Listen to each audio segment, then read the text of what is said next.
At the moment, I want us to watch a small clip, a 2-minute video, and then I want to hear what you need to say about it. Kenya is one of the world's biggest producers of flowers, but if you buy a bunch in Nigeria, they'll probably have gone through Holland. Nigeria, meanwhile, is a huge producer of palm oil, but Kenya buys its palm oil from Malaysia. This is the problem African leaders are trying to deal with as they sign a huge free trade deal. It's all heralded in a golden age of Pan-African prosperity, right? Well, not necessarily, but it could be the start of something big. It's called the African Continental Free Trade Area, AfCFTA. Yeah, it's catchy, yeah? It means all countries agree to try and trade more with each other, reducing barriers like tariffs. So why are they doing it? Well, African countries don't trade with each other that much. In Europe, 70% of trade happens within the continent. In Asia, it's just over half. But in Africa, just 16% of trade is between African countries. A free trade area is designed to boost that number, creating jobs and opportunities. It could be an important milestone. Although it's still very far off, it leaves open the possibility of a fully integrated Pan-African economy, with people, goods and services able to move freely, similar to the way the European Union works. But that process took 50 years and had fewer barriers. Security problems and often poor infrastructure make trade harder. The continent's main exports are raw materials like oil and minerals, which are mostly sold to countries outside Africa, as neighbors haven't set up the industries to process them. The sheer size of Africa and number of countries makes reaching an agreement a difficult task. Just days before the signing, Nigeria decided it wasn't going to sign until it had consulted businesses and unions. Getting to this point may have taken years of negotiation, but the real work is about to begin.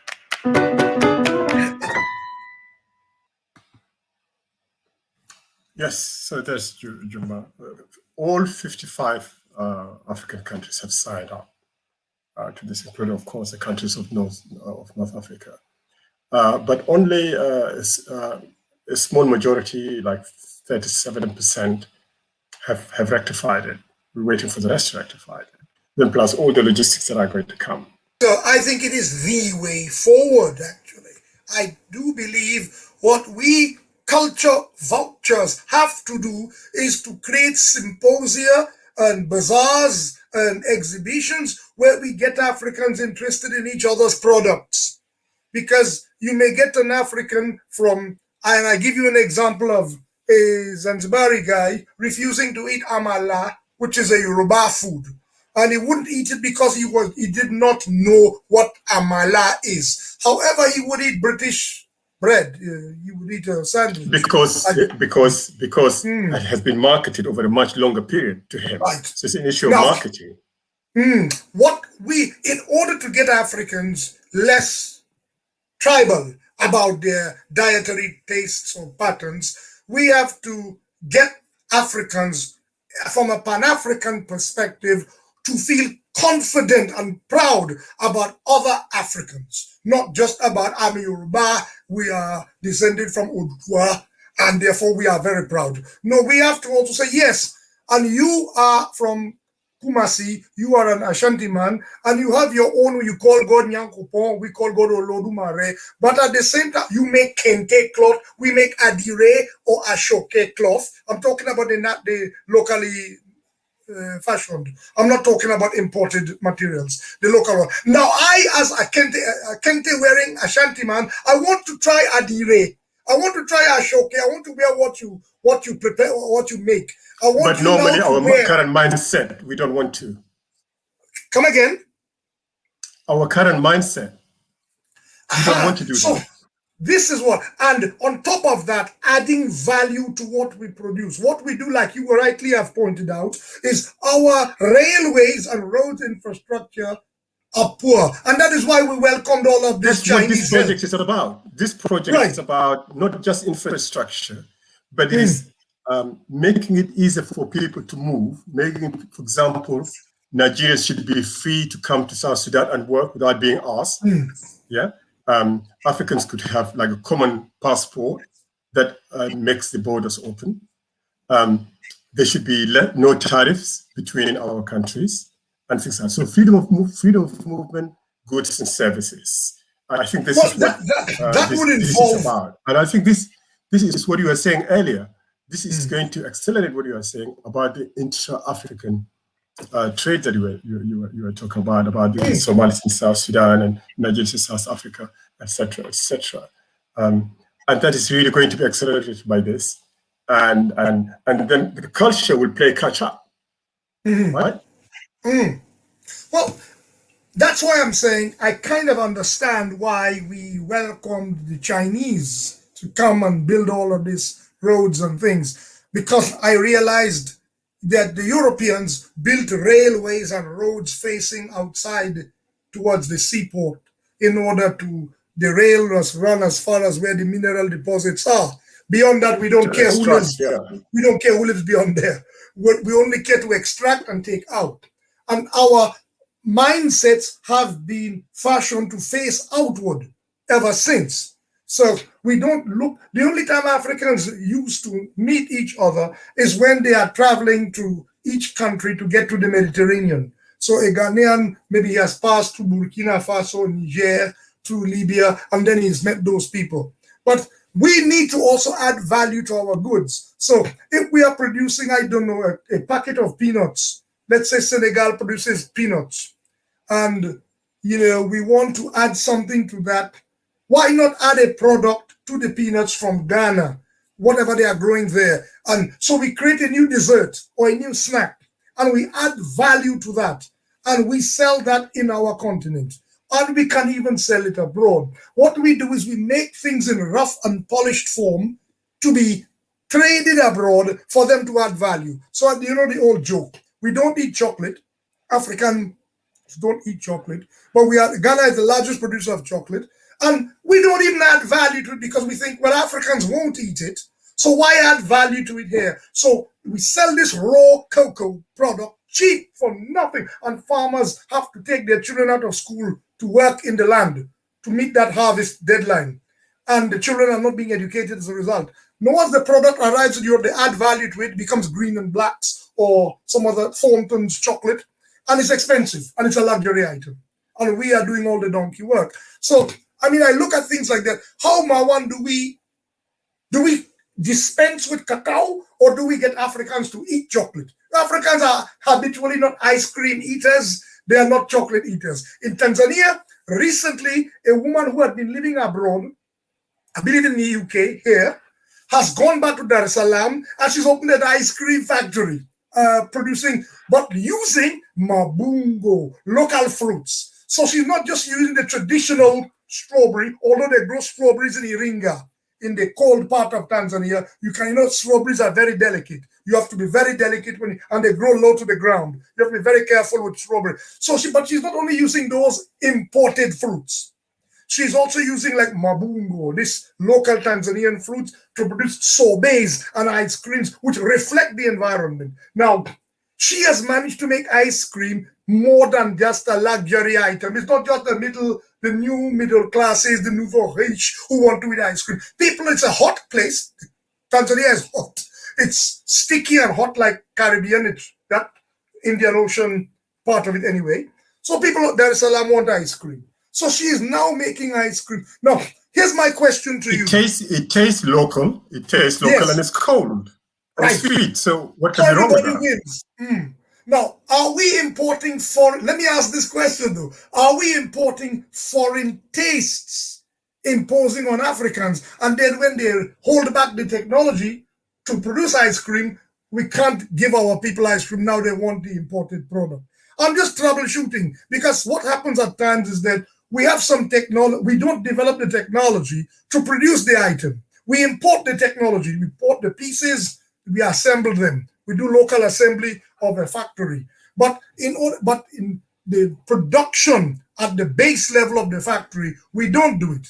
And what happens because there have been instances in recent history where they strangle local emergent economies because they don't have the technology, and we refuse like textiles. Textiles is a good example. You were talking about indigenously created clothes. So these are things we have to look at. I'm not putting a negative on what we are discussing. I'm saying we have to look at how to get around all of these things. And it will require will. It will require Africans to have supreme confidence in their ability to do things like any other people, if not better. We have to have that, because what I think it starts with is a crisis of confidence. It starts from, look, we are used to TIA. This is Africa. We are corrupt. We start from that, and then we accept anything. And we have to start changing that mindset, that where we accept anything because TIA, this is Africa. And that has to come from inside. And Pan-Africanism will help with that. Once Africans understand their history, when they understand their capabilities, they've done it once, they can do it again. Who prevented us from doing it? We have to call them out too. Whether they are black or white, those who have prevented us, who have impeded our progress, must be described. We have to call them out. And if they don't like it, then they can change history if they like. But we now have access to history. We have our own records. We have access. There's computers, there's internet now. We don't rely on them to tell us who we are. And I think that is an important cornerstone to everything we're discussing here. That unless we as Africans feel a certain amount of commonality, we won't develop. If an African Trinidadian keeps saying, you know, my greatness, my success is because I'm only a Trinidadian. Or if another one says, my success is only because I'm a Yoruba. My success is only because I am Zulu. Or worse, you know, people in Brazil who are so many Africans there, but the Africanity is tied to being Brazilian. Now, it should be tied to being Brazilian, but there is more to an Afro-Brazilian than just being generic Brazilian. But they don't allow us in the diaspora. And that is why America, the African American, we were to talk about something about the ADOS, but we had forgotten to talk. Maybe we'll leave that for another time. About the there's an African American separate development mentality, as opposed to immigrant African. There's that going on because there are so many factors that are being thrown in the way of this kind of unity. And these are things, I don't know if we have the time to continue this, but if you want to confine our remit to this video here, I would say that, yeah, I believe that Africans have to develop pride in each other's things. And I think that we have barely enough pride in our own thing as it is, let alone for a Kenyan, a Kikuyu person to go and say, I want to try this thing, this Muganda thing from Kampala. I want to bring it here and let it be part of us. We are more prepared to bring something European and implement it, or Japanese or Chinese. Now they are eating too much Chinese noodles all over Africa. They are eating more noodles than rice or ugali or fufu or bilimil. They're eating more Chinese noodles. And I don't know why we allow ourselves to get accustomed to that. It comes with economic cloud. It comes with the economic cloud. And as African leaders, you know, we discussed this before, you know, when we were here in the 80s as students, African students, we used to throw our hands in the air and say, what's wrong with Africa? And I think the equivalent, the current day students coming from Africa, I'm sure they're having a slightly different conversation. They're saying, what is wrong with South Sudan? What's wrong with Nigeria after all these years? Why can't they not do what Ghana is doing? Why can we not have, you know, for all that might be wrong with Paul Kagame, but why can't we have streets as clean as Kagame? We are no longer necessarily always looking outside of the continent, because I think the internet has opened things up and Africa has changed. There are success stories in democracy. There are countries where the leader changes and we don't even hear it in the news because it's just they're used to going and voting and so on freely. So it shows that things are coming, and I think it's only when we know more about that kind of thing then we'll have to have more self-belief, and then we'll have more leverage to sell ourselves to our African brothers. The reason the Asians, the Japanese, the Chinese, and the Europeans before them and now are able to sell themselves, their produces and their ideas to us, is because they come towering above us with economic privilege. that we can only dream of. And if another African who is having ragged clothes come to you and say, buy mine, you say, oh, you're just like me. Well, I'm not interested in your rubbish. I think a lot of it is that. But as things change, I think things will start to happen, and it all comes back to economy and how people can be lifted up from poverty. On the cultural level, Africa is a huge success. I mean, you can really argue that European, the West's popular culture, from music to fashion to all of that, is to a large degree dictated by the African diaspora. But that doesn't buy us much, because we need to produce products that people will buy. But that's just another story. But it has been amazing talking about this amazingly vast subject. And can you just summarize it to me now? The origins of Pan-Africanism, the challenges we still have, and the hope that we still have, the hope that we're still holding to, that one day this might become reality. Well, our challenges are ecological as well as ideological. We have vast areas under desertification. We have the importation of ideologies that we thought we'd seen the back of, but they are, again, motivating factor of division, of divisiveness in our lives. We speak of the Hippo Trench being dug across Africa, sub-Saharan and Africa north of the Sahara. We have all of these different things, which I do not believe are insurmountable problems. They require tact. They require, I believe, time. What I'm worried about is whether we have time. The rest of the world is on a direction to I don't know where, because capitalism, the bubble of capitalism, if it keeps on a particular trajectory, it will burst. It will burst and affect everyone. Now, if we are able to exert a moderating effect on the rest of the world, so much the better. But I think that in the rush towards our own development, we are imitating them rather than saying, slow down, we think you're going the wrong way. I think Ubuntu, the best that we had, there was value there.